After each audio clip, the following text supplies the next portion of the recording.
So the question we have is, find the area of the shaded region in figure if PQ equal 24 centimeter and PR equal 7 centimeter and O is the center of the circle.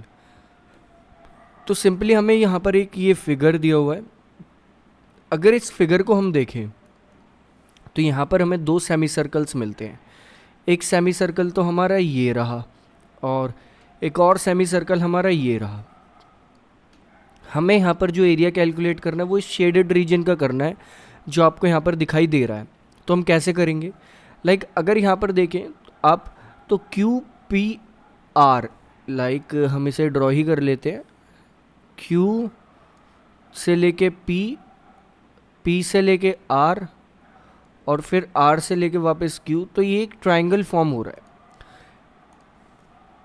और यहाँ पर जो हमें area calculate करना है वो shaded region का करना है. तो हमें ट्रायंगल का एरिया यहाँ पर इंक्लूड नहीं करना. लेकिन अगर देखें तो ये ट्रायंगल इस सेमी सर्कल के अंदर ही आ रहा है. तो हम पहले पूरे सेमी सर्कल का एरिया कैलकुलेट कर लेते हैं, फिर उसमें से इस ट्रायंगल का एरिया सब्ट्रैक्ट कर देंगे. तो सेमी सर्कल का यहाँ पर अगर हम एरिया देखें तो एरिया ऑफ सेमी सर्कल जो होगा वो इक्वल होगा हाफ पाई आर स्क्वायर, क्योंकि पूरे सर्कल का जो एरिया होता है वो तो पाई आर स्क्वायर होता है. सेमी सर्कल मतलब हाफ, तो एरिया भी हाफ हो जाएगा. बट एक चीज़ आप यहाँ नोटिस करेंगे कि आपको क्वेश्चन में कहीं पर भी रेडियस नहीं गिवन. रेडियस आपको इस क्वेश्चन में गिवन ही नहीं है. तो अब आप एरिया कैसे कैलकुलेट करें? आप सिंपली अगर इस ट्राइंगल को देखें तो इस ट्राइंगल में ये ओ आर जो है ये रेडियस है और ये आर से लेके क्यू तक पूरा ही इसका डायमीटर है और ये इस ट्राइंगल की एक साइड भी है. तो एक तरह से हम इस ट्राइंगल को अगर यहाँ एक ड्रॉ कर ले तो यहाँ नहीं, इसे साइड में ड्रॉ कर लेते हैं क्योंकि यहाँ तो हमने area of circle semi circle calculate कर लिया एक तरह से. तो ये हम वो ट्राइंगल ड्रॉ कर रहे हैं कुछ इस तरह से और ये हो गया हमारा ट्राइंगल कंप्लीट लाइक दिस. तो इसमें अगर हम देखें तो ये वाली साइड जो है ये है Q, ये वाली साइड है R और ये वाली साइड है P. अब अगर आप देखें तो ट्रायंगल की एक साइड तो डायमीटर से बन रही है, यानी कि ये सेमी सर्कल का ही पार्ट है. तो ऑब्वियसली इस ट्रायंगल का कोई पॉइंट अगर सर्कल के सरफेस को टच करता है तो वो पॉइंट हमेशा इस ट्रायंगल में 90 डिग्री का एंगल फॉर्म करता है, यानी कि ये वाला एंगल 90 डिग्री होगा. और अगर ये वाला एंगल 90 डिग्री होगा तो हम यहाँ इस ट्रायंगल का एरिया कैलकुलेट कर सकते हैं. लेकिन फ़िलहाल हम यहाँ पर फोकस कर रहे हैं सेमी सर्कल के एरिया पर. तो हमें यहाँ पर आर क्यू जानना होगा कि आर क्यू यहाँ पर क्या होगा, क्योंकि आर क्यू का जो हाफ होगा वो रेडियस हो जाएगा. अगर इस ट्रायंगल में बात करें तो क्वेश्चन में हमें पी क्यू गिवन है यहाँ पर 24 सेंटीमीटर, पी आर यहाँ पर गिवन है 7 सेंटीमीटर. साथ ही साथ यहाँ पर हमें ये भी पता चल चुका है कि ये वाला जो ट्रायंगल है, यहाँ पर जो ये ट्रायंगल फॉर्म हो रहा है, ये एक यहाँ पर राइट एंगल ट्रायंगल है. और राइट एंगल ट्रायंगल में एक चीज़ तो आप क्लियरली ये बता ही सकते हैं कि राइट एंगल ट्रायंगल में जो हाइपोटेनस का स्क्वायर होता है वो बाकी की दो साइड्स के जो स्क्वायर होता है उसके सम के इक्वल होता है. तो इस अकॉर्डिंग हम ये कह सकते हैं कि 24 स्क्वायर प्लस 7 स्क्वायर जो है वो इक्वल होगा क्यू आर के स्क्वायर के. सो इस अकॉर्डिंग 24 स्क्वायर हो जाएगा 576 प्लस 49 इक्वल होगा क्यू आर स्क्वायर.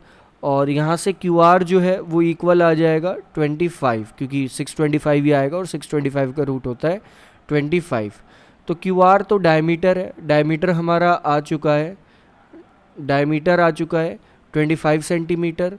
तो रेडियस यहाँ पर होगा, रेडियस हो जाएगा 25/2 सेंटीमीटर.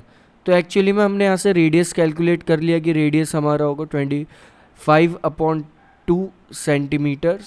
सो जिसे हम 12.5 भी लिख सकते हैं, 12.5 सेंटीमीटर. और अब इस रेडियस की वैल्यू हम एरिया ऑफ सेमी सर्कल में पुट कर देंगे. तो यहाँ पर हमारे पास आ जाएगा 1/2 मल्टीप्लाइड बाय पाई की वैल्यू होती है 3.14 मल्टीप्लाइड बाय रेडियस का square that is 25.2 multiplied by 25/2। अब सिर्फ यहाँ पर कैलकुलेशन है, और जब आप इस कैलकुलेशन को कंप्लीट करेंगे तो आपके पास जो एरिया है वो आ जाएगा 245.3125 सेंटीमीटर स्क्वायर। तो ये आपका सेमी सर्कल का एरिया आ चुका है। अब इस सेमी सर्कल के एरिया में से आप ट्राइंगल का एरिया सब्ट्रैक्ट कर देंगे, तो यहाँ पर ट्राइंगल का एरिया भी कैलकुलेट कर लेते हैं। तो एरिया ऑफ ट्राइंगल यहाँ पर हो जाएगा equal half base into height. अब अगर हम इस फिगर में देखें, यहाँ पर बेस है 7, हाइट है 24, तो बहुत इजीली एरिया आ जाएगा। एरिया हमारे पास आएगा like half multiplied by 7 multiplied by 24, जो कि इक्वल होगा, यहाँ पर कट हो जाएगा 24 2 से, तो 12 आ जाएगा। 12 7 84, that is 84 centimetre square. Next यहाँ पर हमें एरिया ऑफ शेडेड रीजन यहाँ पर कैलकुलेट करना है। तो एरिया ऑफ शेडेड रीजन जो है वो यहाँ पर होगा जो सेमी सर्कल का एरिया है, जो कि हमारा ये आया है, इसका सेमी सर्कल का एरिया यानी कि